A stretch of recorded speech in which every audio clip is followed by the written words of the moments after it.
because it's not excluding those uses. You've just identified a neighboring municipality that you have a joint comprehensive plan with, a junkyard, a medical waste incinerator. I mean, you know, the bad things that you got to deal with. So that's the beauty. But this amendment to the R1, 2, and 3 section concerning commercial vehicles would be incorporated into that zoning ordinance, because anytime you deal with zoning use changes, you have to let the Washington County Planning Commission review it for 45 days. You then have to have a public hearing that has a stenographic record, and then you adopt those changes, or you make some additional changes depending on what you hear at the public hearing. As you're working through this project, however, there are things like this that come up.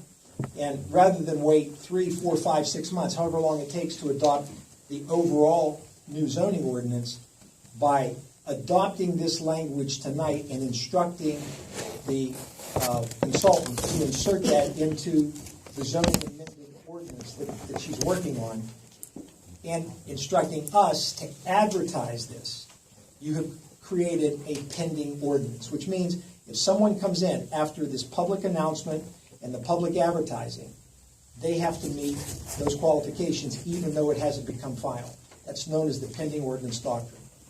So my recommendation is that you, by motion, adopt this language tonight with the instructions that it be inserted into the zoning ordinance that's being amended, and that you instruct our office to run a pending ordinance advertisement concerning this section. And I have a copy for everybody.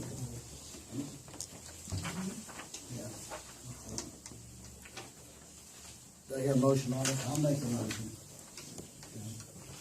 I'll second. I'll go with it. All right.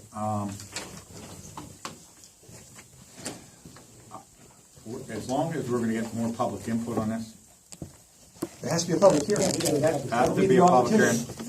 I can tell everybody in this room right now, the only way that I'm ever going to vote for this is if I see that the public really is not that upset about it. I campaign hard in the neighborhoods. I know what the people in the neighborhoods want right now. They certainly are concerned about keeping their neighborhoods nice. I even talked to some contractors who told me they don't want any of their trucks around their residential place.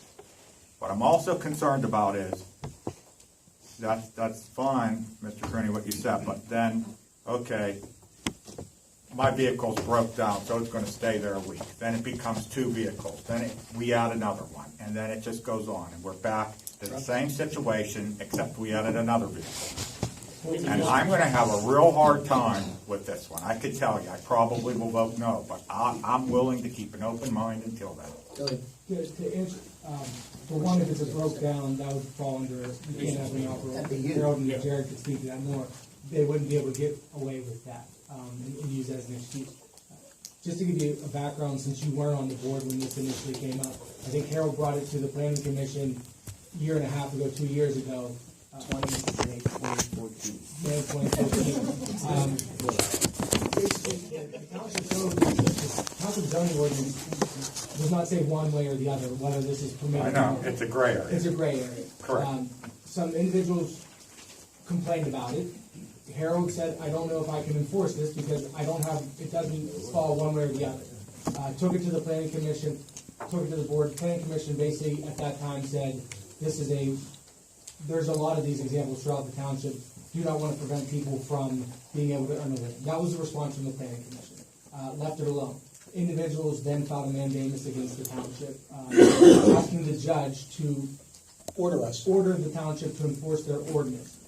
The problem that the township runs into is because it's quiet, if the lawsuit were to go through and a judge determines, and there's case law out there that says if it's silent, it can be construed with commercial vehicles that that's a commercial activity occurring in there. Even if it's for personal use, they're not actually operating a business out there, an in-home based business, that would be deemed illegal in a residential area. So that is what we brought to the board, saying this lawsuit's brought. If you're okay with taking this to a judge, that's fine, but The issue, as Jared's list comes about, is that if a judge comes down and says you cannot have any type of commercial vehicles in a residential neighborhood, you then have a major enforcement issue throughout the township. I understand what you're saying, you don't want to allow 2, 3, 4, getting that Keeps point. going. I completely understand your point. That's the Harold, slippery slope. And the board does not have to accept 2. You know, Right. The board can take a different recommendation, you do 1, you do 3, you do whatever you want. Harold, I really, I really respect you, and I understand how long you've been dealing with this here. I just understand where I'm at right No, now. yeah. I'm gonna vote no on this tonight. I could vote yes in the end, but I really consider our neighborhood pristine, and I'm very concerned And about that's it. just a recommendation from the planning commission, That's it. based I on understand. their review. So the board still has, there's gonna be a public hearing, people will come give comment. You guys don't have to accept the 2 limit, you don't have to accept this definition, but that's the idea behind it, is that if you let the judge decide, you have a big enforcement issue. The difference from me now than 20 years ago, my mind's open. I can change my mind, but not right now. I gotta hear from the public. Well, back to Harold on this issue. You did issue a citation, and we had a hearing, and a violation was found. And the property owner appealed it to Judge Reed. Judge Reed threw it out. I mean, that's kind, and now we have a mandamus action. So you got a lot of stuff going on that you can't interpret. You don't know what the courts are going to do with it. Another reason to be black and white on it, if you will, on what's permitted and what isn't permitted. Well, and just like Michael said, it just comes down to whether you want to wait to see, to let the judge say, this is what you do, or you make some type of provision on your own. And if he does say there's a violation, you can't discriminate. You can't just enforce it against that one person. You got to go after 68 properties. 68 properties. It'd be everybody. Anybody has vehicles parked, commercial. Can I ask a question? Can you give examples of some of the property, like some of the things that you found out there out of Yeah, the 68 properties? there were, just off the top of my head, up on the top of Ridgewood, there's a gentleman who has a Sprinter van. It's got a garage, but it's not going to fit in it. Well, here, Over on Timber. you prepared this. Yeah. You got the list. Please don't bring individuals. Right. Just Scenic Drive, there were 2 trucks, one dump on work truck with a utility body. Tandem axle trailer was attached to one of the trucks. Scenic, there was a truck and a tandem axle trailer.